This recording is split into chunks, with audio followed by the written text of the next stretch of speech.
Hey guys, so today we'll be taking a look at a really unique lens that's just released. It's a Sigma 20mm f1.4 Art, which I've recently picked up for myself. It's just been released recently this year, so I think it's a great lens that warrants a lot of attention.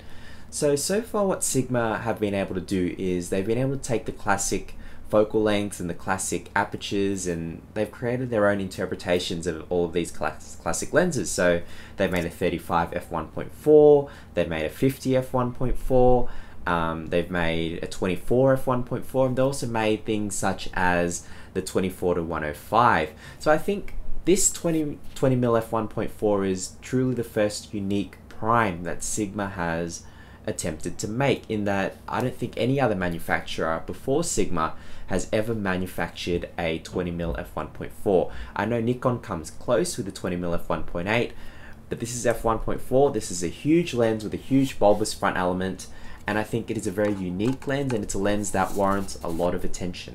So what exactly do I like about this 20mm f1.4? I like the fact that you have a very wide angle of view, but at the same time you can generate very shallow depth of field. So for example, if you're a street photographer, or if you just like to play with your depth of field effects, you can actually get very interesting perspectives from this 20mm lens. So before we proceed any further, I just want to point out the differences between wide angle lenses and longer lenses. So the difference isn't so much that wider lenses allow you to get more in. That is true, but that's not the only difference. The other massive difference between short lenses and long lenses is the fact that long lenses compress backgrounds, so they make things that are further away look a lot bigger, whereas wider angle lenses drink in a lot more of the background. So for example, if you have a headshot of someone and you take that with a wide angle lens, you'll be able to see a lot more of the background than you were if you were taking that with a longer lens. So for example, at 200mm, you'll be able to see a lot less of the background. So people say that the background is a lot more compressed when you're shooting at 200. What happens when you shoot at 20 is that you get a lot of background. So if you're shooting street portraits of someone, you can really drink in that background. You can really put people into their environments, and you can really see what's going on around the subjects that you're taking.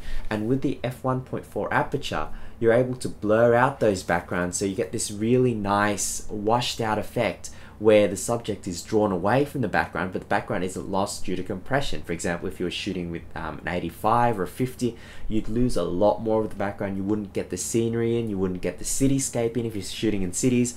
And I think that's one of the unique things about this Sigma 20 f1.4. Now, people who regularly shoot astro landscapes would also be interested in this lens because it offers f1.4. Now, when you're shooting astro landscapes, it's a bit different to shooting regular landscapes because you can't drag your shutter. Stars move, so when you drag your shutter, you'll get the blur around the star. So multiple of them. So basically what happens is that you're forced to use a shorter shutter speed, and up until now, if you're shooting at f2.8 with, something like a 14 to 24 Nikon or a 16 to 35 Canon, then you'd have to boost your ISO to be able to get usable pictures so that the stars don't blur. But now with this Sigma 20mm f1.4, what you're able to do is you're able to shoot at quarter the ISO that you would have been able to once upon a time. So for example, if you were shooting at ISO 6400, now you're shooting at ISO 1600, and that's a massive difference in terms of the quality of images that you'll be able to produce. So now that I've sort of spoken a little bit about what this Sigma 20mm Art can do, I want to share my experiences with this 20mm Art and talk about the pros and cons of this lens.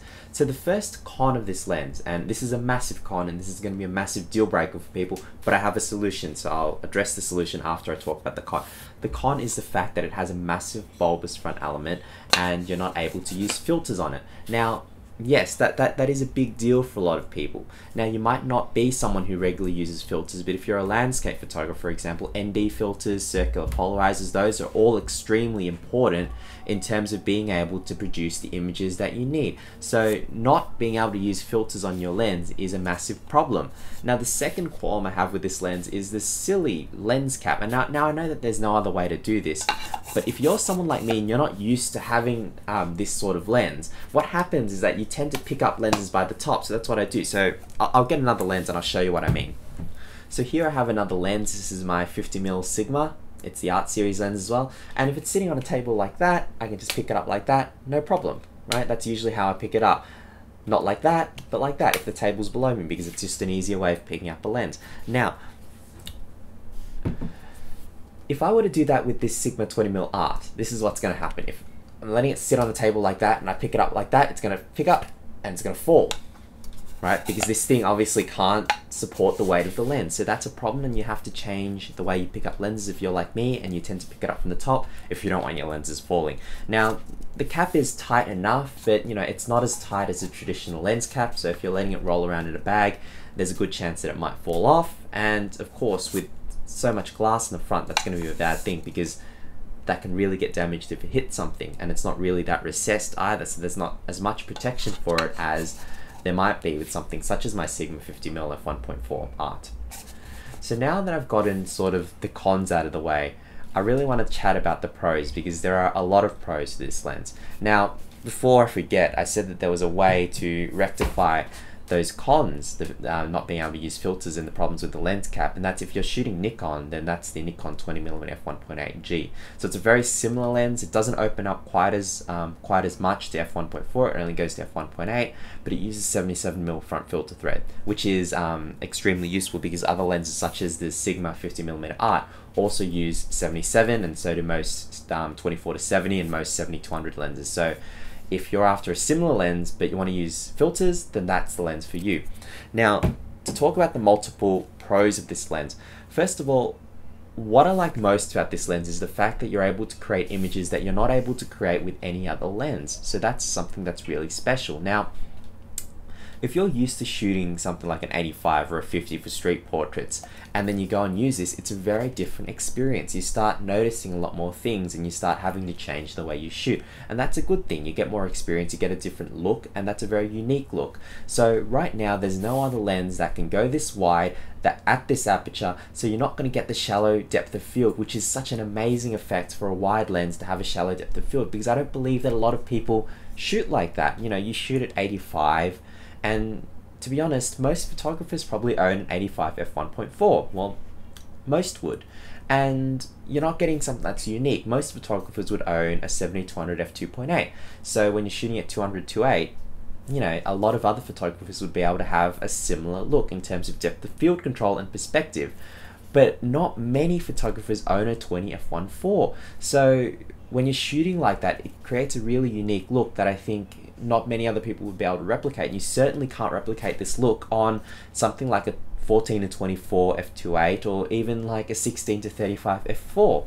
So it's definitely a very different look that other people won't be able to recreate. Now, the other pro of this lens is that it's extremely sharp. So I haven't had the chance to really take this out and do some landscapes or cityscapes, because I don't really live near landscapes, but I do live in Melbourne, a very nice beautiful city with a lot of cityscapes. But that's what I will be doing next week. So I'll be releasing a video soon talking about how this lens performs in the real world. But from my initial testing of this lens and using it for things such as portraits inside my home, taking photos of things and looking at their crops and how sharp they are, this lens is seriously sharp. Like, I'm talking about as sharp as probably the other Sigma Art lenses, such as the 35 and the 50, and that means that it's really good. Now, does that mean that this is a lens you should buy? Probably not, because I'm the first to admit this. This is a very specialty lens, okay? So if you're looking to buy this lens, the first question you need to ask yourself is, 1, do you need a wide angle? And 2, do you need a wide angle that goes to f1.4? So let's take a look at it this way. Not many people need wide angle lenses in general, because wide angle lenses are extremely difficult to use, and they're not, you know, they're not the easiest lenses to take out and deploy. So they require a lot of skill and a lot of compositional skill, because if you're shooting something that is long, such as a 70-200, then your z-axis or your depth axis becomes less and less important due to background compression. So you won't get such strange artifacting, I guess, things such as parallel lines converging as when you're shooting this wide. So that is a real thing, and that is something that you have to really think about when you get a wide angle, is your technique and is your ability up to being able to use it. Now, if you do decide to get a wide angle, then you have to make a choice, okay? So there are excellent wide angle choices such as the Nikon 14-24. There's even the extreme Canon 11-24, which is a very expensive and very good lens. And then there's also sort of more reasonable options such as the Nikon 16-35 f4 and the Canon 16-35 f4. So whether you should go for those zooms or you should go for a super fast prime such as a Sigma that doesn't go as wide, I think that decision is up to you. Now, the way I see it is this: if you're a traditional landscape shooter, and by traditional I mean you take landscapes in, usually in daylight, and you usually stop down to around f8 or f11, then I would say go for the zooms because you don't need the aperture and you get to go wider and you get the convenience of having a zoom, so everything works out for you. But if you're not a traditional landscape shooter, and what I mean by that is you shoot something like astro landscapes, you shoot a lot of street portraits, you shoot a lot of sort of urban run and gun handheld stuff where you don't want to be on a tripod, for example, then this is a great option for you, and this is something you really should look into.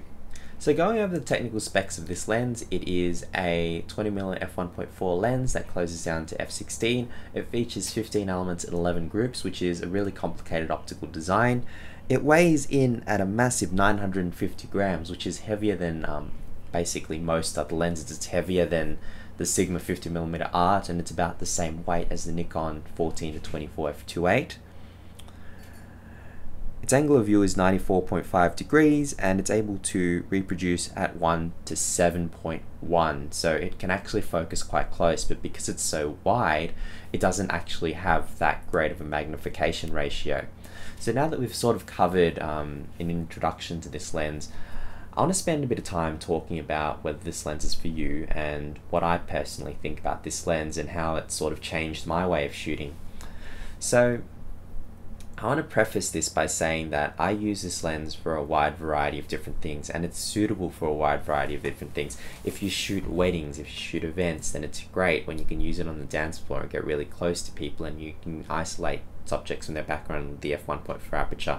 But again, if you shoot street portraits, it's also another great way of being able to get the shallow depth of field that we all love, but at the same time retaining the scenery, retaining the landscape, retaining the streetscape and the feel of the image, so you're not compressing out everything.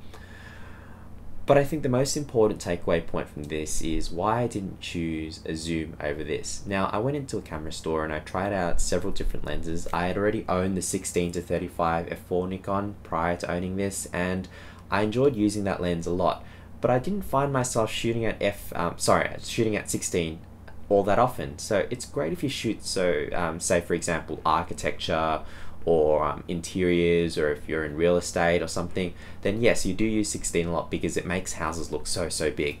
But in the real world, when you're shooting landscapes, when you're shooting people, you rarely shoot at f16 because it's so wide. It's so wide that it just distorts your sense of your sense of what you're looking at. It's just not a very natural field of view. Whereas with this 20, it's of course it's still a lot wider than a 35 or a 50, but it doesn't sort of distort things, and it doesn't sort of really give you that impression that you're looking at something surreal and you're looking at it from a miniaturized point of view. So I think that's one of the things that this 20mm does really well. It sort of balances width with sort of something that's more reasonable, and for someone that doesn't shoot below 20 all that often, I think it's a great choice for me. I like the f1.4 aperture. It creates stunning photos with shallow depth of field at a wide angle that is really unique and has a lovely feel and aesthetic to it. But given that, do I recommend this lens for most people? I would say no. This is not a lens that I would recommend for someone looking for a wide angle lens. It's a very specialty lens. It's a very different lens.